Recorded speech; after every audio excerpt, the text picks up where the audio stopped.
এই বইটি কেমন? এই প্রশ্নের উত্তরে আমি অনন্য আপনাদের সাথে শেয়ার করছি সাদাত হুসাইনের বিখ্যাত উপন্যাস নির্বাসনের অনন্য কাব্য রিভিউ। উপন্যাসের পরিচয় ও প্রেক্ষাপট। সাদাত হুসাইনের নির্বাসন সমকালীন বাংলা সাহিত্যের একটি বহুমাত্রিক উপন্যাস, যেখানে প্রেম, রহস্য, অপরাধ, সামাজিক বাস্তবতা এবং মানুষের মানসিক একাকিত্ব একই সূত্রে গাঁথা হয়েছে। উপন্যাসটি মূলত মানুষের অন্তর্গত শূন্যতা, সম্পর্কের টানাপোড়েন, মায়া এবং আত্মনির্বাসনের অভিজ্ঞতাকে কেন্দ্র করে নির্মিত। ফলে এটি কেবল একটি কাহিনী নির্ভর পাঠ নয়, বরং মানবিক অনুভূতি ও মনস্তত্ত্বের গভীর অনুসন্ধান। উপন্যাসের পটভূমি যুদ্ধ পরবর্তী সময়কে ঘিরে গড়ে উঠেছে, যেখানে সামাজিক অস্থিরতা এবং ব্যক্তিগত জীবনের অনিশ্চয়তা সমান্তরালে চলমান। এই প্রেক্ষাপটে মেডিকেলের ছাত্র মনসুরের জীবনে একটি গুরুত্বপূর্ণ মোড় নেয়, যখন তার বাবা আজহার খন্দকার নিরাপত্তার কারণে তাকে ঢাকার উত্তাল পরিবেশ থেকে নবীগঞ্জে নিয়ে আসেন। এই স্থানান্তর কেবল ভৌগোলিক পরিবর্তন নয়, বরং মনসুরের মানসিক ও আবেগিক যাত্রার সূচনাও নির্দেশ করে। কাহিনীর সূচনা ও প্রেমের আবির্ভাব। নবীগঞ্জে এসে মনসুরের পরিচয় ঘটে কণা নামে এক তরুণীর সঙ্গে। প্রথম পরিচয়ে তাদের মধ্যে এক ধরনের মৃদু আকর্ষণ তৈরি হয়, যা ধীরে ধীরে গভীর আবেগময় সম্পর্কে পরিণত হয়।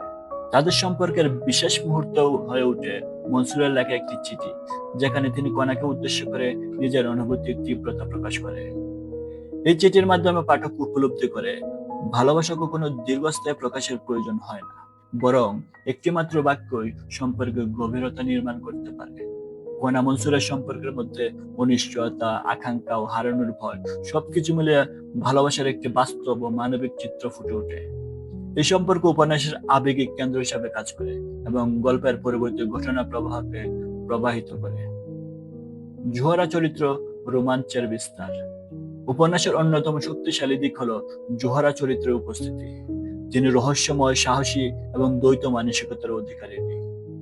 একদিকে কোমল, মানবিক, অন্যদিকে বিপজ্জনক ও বেপরোয়া। ডাকাত দলের সঙ্গে যুক্ত হওয়া জোহরার জীবন গল্পে এক নতুন মাত্রা যোগ করে, যেখানে রোমাঞ্চ, অপরাধ ও ব্যক্তিগত আবেগ একত্রে প্রবাহিত হয়। তুরাব আলী লস্কর চরিত্রটি জোহরার জীবনে গভীর প্রভাব বিস্তার করে। নাতনিকে অপরাধ জগতের বাইরে নতুন পরিচয়ে প্রতিষ্ঠিত করার স্বপ্ন থাকলেও বাস্তবতা সেই স্বপ্নকে অনিশ্চিত করে তোলে। ফলে জোহরার চরিত্রে দেখা যায় স্বপ্নভঙ্গ, বাস্তবতা ও আত্মপরিচয়ের দ্বন্দ্ব। এই দ্বৈততা উপন্যাসের নাটকীয়তা ও মনস্তাত্ত্বিক গভীরতা বৃদ্ধি করেছে। পরিবেশ নির্মাণ ও ভৌগোলিক বৈচিত্র্য। নির্বাচনের আরেকটি উল্লেখযোগ্য দিক হল এর পরিবেশ নির্মাণ। গল্প শহর থেকে গ্রাম এবং গ্রাম থেকে চরাঞ্চলের বিস্তৃত প্রেক্ষাপটে এগিয়ে চলে। নদী, বিল, চর এবং প্রকৃতির উপস্থিতি কেবল দৃশ্যপট তৈরি করেনি, বরং চরিত্রগুলোর মানসিক অবস্থার প্রতীক হিসেবে কাজ করে। নদীর প্রবাহ যেমন অনিশ্চিত, তেমনি চরিত্রগুলোর জীবন ও ক্রমাগত পরিবর্তনশীল। চরাঞ্চলের নিঃসঙ্গতা, ডাকাত দলের কার্যক্রম এবং গ্রামীণ জীবনের বাস্তবতা গল্পে এক ধরনের কাব্যিকতা ও বাস্তবতার মিশ্রণ ঘটিয়েছে, যা পাঠকের কল্পনার জগৎকে বিস্তৃত করে। ঘটনা প্রবাহ, দ্বন্দ্ব ও পারিবারিক বাস্তবতা। উপন্যাসের ঘটনা প্রবাহ দ্রুতগতির এবং নাটকীয়। একের পর এক অপ্রত্যাশিত ঘটনা, ডাকাত দলের অভিযান, পারিবারিক দ্বন্দ্ব এবং সম্পর্কের টানাপোড়েনে গল্পের টান টান উত্তেজনা সৃষ্টি করে। কণার পারিবারিক সমস্যা, বিশেষ করে তার বাবা দেলোয়ার হোসেনের সঙ্গে মতবিরোধ এবং মায়ের প্রতি বিরক্তি, গল্পের পারিবারিক বাস্তবতার একটি জটিল চিত্র তুলে ধরে। অন্যদিকে আজহার খন্দকারের কণার প্রতি আন্তরিক ভালোবাসা ও উদ্বেগ উপন্যাসের মানবিক উষ্ণতা তৈরি করে। একই সঙ্গে এসআই মইনুল হোসেনের চরিত্রটি আইন, দায়িত্ব ও মানবিকতার সংযোগস্থল হিসেবে কাজ করে, যিনি বিভিন্ন ঘটনার সঙ্গে যুক্ত থেকে গল্পের গতিপথকে প্রভাবিত করেন। আবেগিক ও মনস্তাত্ত্বিক ভিত্তি। নির্বাসন মূলত মানুষের আবেগ ও মনস্তত্ত্বের উপন্যাস। এখানে ভালোবাসা যেমন আশ্রয়, তেমনি যন্ত্রণা, মায়া যেমনি শক্তি, তেমনি দুর্বলতা। লেখক দেখিয়েছেন মানুষ কখনো নিজের নিয়ন্ত্রণ হারিয়ে অপরাধ করে, কখনো অপরাধ বোধের অনুপস্থিতিতে, আবার কখনো পরিস্থিতির চাপে পড়ে। একইভাবে মায়া মানুষকে এমন ভাবে আবদ্ধ করে যা তাকে নিজের সিদ্ধান্তের বিরুদ্ধে পরিচালিত করতে বাধ্য করে। এই মনস্তাত্ত্বিক দিকগুলো উপন্যাসটিকে সাধারণ প্রেম কাহিনীর গণ্ডি ছাড়িয়ে গভীর মানবিক ও দার্শনিক মাত্রা প্রদান করেছে। ফলে পাঠক ধীরে ধীরে উপলব্ধি করে গল্পের প্রতিটি চরিত্রই কোনো না কোনোভাবে নিজের ভেতরেই নির্বাসিত। নিজের স্মৃতি, মায়া, অপরাধবোধ কিংবা অপূর্ণতার মধ্যে। আবেগ, মায়া ও ভালোবাসার দর্শন। নির্বাসন উপন্যাসের অন্যতম শক্তিশালী দিক হলো আবেগিক গভীরতা। এখানে ভালোবাসা কোনো সরল বা একমাত্রিক অনুভূতি নয়, বরং এটি আকাঙ্ক্ষা, অপরাধবোধ, মায়া, দায়িত্ব এবং আত্মত্যাগের জটিল সংমিশ্রণ।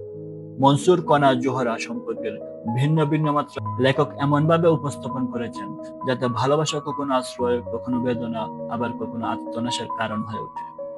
লেখক দেখিয়েছেন মানুষের জীবনে নিজের মানুষ থাকার প্রয়োজনীয়তা কতটা গভীর। একজন মানুষ তার কঠিন আবরণ খুলে যে জায়গায় নিরাবরণ হতে চায়, সেই মানসিক আশ্রয়ের অনুসন্ধানী উপন্যাসের আবেগিক কেন্দ্র।